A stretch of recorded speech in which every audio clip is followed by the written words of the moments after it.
আসসালামু আলাইকুম ওরহমতুল্লাহি ওয়াবারাকাতু।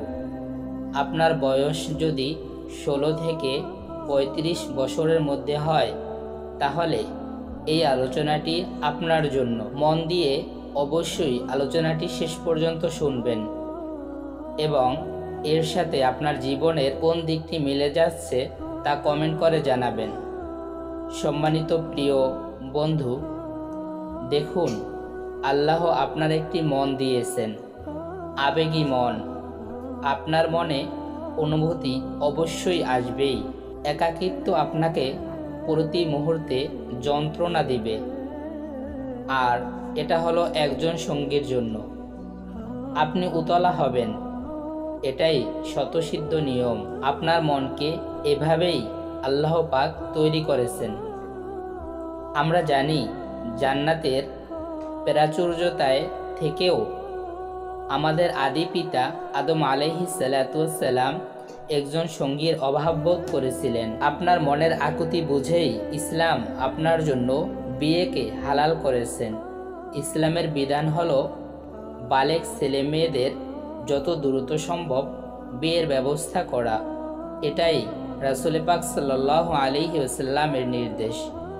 বালেগ হওয়া মাত্র বিয়ে করলে ফিতনা থেকে দূরে থাকা অনেক সহজ হয়ে যায়। তাছাড়া বিয়ে তো দিনের অর্ধেক অর্ধেক দিন যখন পূর্ণ হবে তখন বাকিটুকুও পূর্ণ করা খুব সহজ হয়ে যাবে। আপনার যদি কোনো পছন্দ না থাকে তবে পরিবারকে বিয়ের দায়িত্ব দিয়ে দিন। আর যদি আপনার কোনো পছন্দ থাকে তবে দেরি না করে পরিবারকে বলুন। এই বয়সেই বিয়ের কথা কিভাবে বলবেন? এই লজ্জার ভয় না করে আপনি ভাবুন, বিয়ে একটা ইবাদত। আপনি একটা ইবাদত করার নিয়ত করেছেন।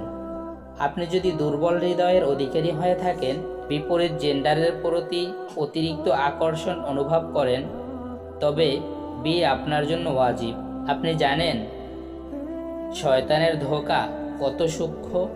আপনি জানেন জিনার দুনিয়া ও আখেরাতের শাস্তি? আপনি যদি নিজেকে কন্ট্রোল করতে না পারেন, যদি গুনাহের দিকে মন টানে, তবে গুনাহ থেকে বাঁচতে আপনাকে বিয়ের ব্যাপারে সচেতন হতে হবে। লজ্জা কাটিয়ে বাবা মাকে বিয়ের ব্যাপারে বলতে হবে। তারা রাজি না হলে রাজি করানোর জন্য চেষ্টা করতে হবে। আপনি যদি গুনাহে লিপ্ত হন তবে আপনি নিজে তো শাস্তি পাবেনই, আপনার পিতা মাতাকেও শাস্তি দেয়া হবে আপনাকে সময়মতো বিয়ে না দেওয়ার জন্য। আল্লাহর কাছে সাহায্য চান, ইনশাআল্লাহ তখন আল্লাহ আপনার পিতা মাতার মনকে নরম করে দিবেন। আপনি যদি কাউকে পছন্দ করেন আর সে যদি দিনদার হয় আর যদি তাকওয়া থাকে তবে তাকেই বিয়ের জন্য প্রাধান্য দিন। কেননা হাদিসে এসেছে, রাসূলুল্লাহ সাল্লাল্লাহু আলাইহি ওয়াসাল্লাম বলেছেন, যদি এমন কেউ তোমাদের বিয়ের প্রস্তাব দেয় যার ধার্মিকতা ও চরিত্রে তোমরা সন্তুষ্ট, তবে তোমরা তার সাথে বিয়ে দিয়ে দিবে বা তাকে বিয়ে করে নিবে। যদি তা না করো তবে পৃথিবীতে ব্যাপক অরাজকতা সৃষ্টি হবে। তবে তাকে ভুলে যাওয়ার চেষ্টা করুন। মনে তার চিন্তা আসলে আস্তাগফিরুল্লাহ বলুন, বলে অন্য কোনো ভালো কাজে মনোনিবেশ করুন। ইসলামিক বই পড়ুন, কোরআন সহিভাবে পড়তে শিখুন, অর্থসহ কোরআন পড়ুন, কোরআনের তেলাওয়াত শুনুন, খারাপ সঙ্গ থেকে সরে আসুন, আর অবশ্যই আল্লাহর কাছে আশ্রয় চান। তার কথা কখনোই ভাববেন না কিংবা স্মৃতি রাজ্যে ডুবে যাবেন না। আপনার যদি এখনই বিয়ে করা কোনোভাবেই সম্ভব না হয় তবে রোজা রাখুন। কামভাব দূর করার জন্য রোজার বিকল্প কিছুই নেই। এমনকি এটা হাদিসেও বলা হয়েছে, যারা মুমিন তাদের জন্য কি আল্লাহর স্মরণে এবং যে সত্য কোরআনে অবতীর্ণ হয়েছে তার কারণে হৃদয় বিগলিত হওয়ার সময় আসেনি?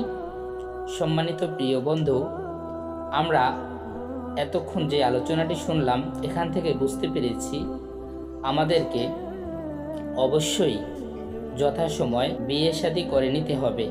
এর সাথে সাথে আমাদেরকে আমাদের পিতা মাতাকে বোঝাতে হবে। আর যে সকল পিতা মাতাগণ রয়েছেন তাদের সন্তানের এই অভাবকে বুঝতে পারেন না, তাদেরকেও বিষয়টি বুঝতে হবে। সম্মানিত প্রিয় বন্ধু, ইসলামিক যে কোনো বিষয়ে জানার জন্য কমেন্টে আপনার প্রশ্নটি করতে পারেন, আমরা যথাযথ উত্তর দেওয়ার চেষ্টা করব। এছাড়াও যদি আলোচনাটি ভালো লাগে আমাদের চ্যানেলটিকে সাবস্ক্রাইব করে দিয়ে বেল আইকন বাজিয়ে দিবেন।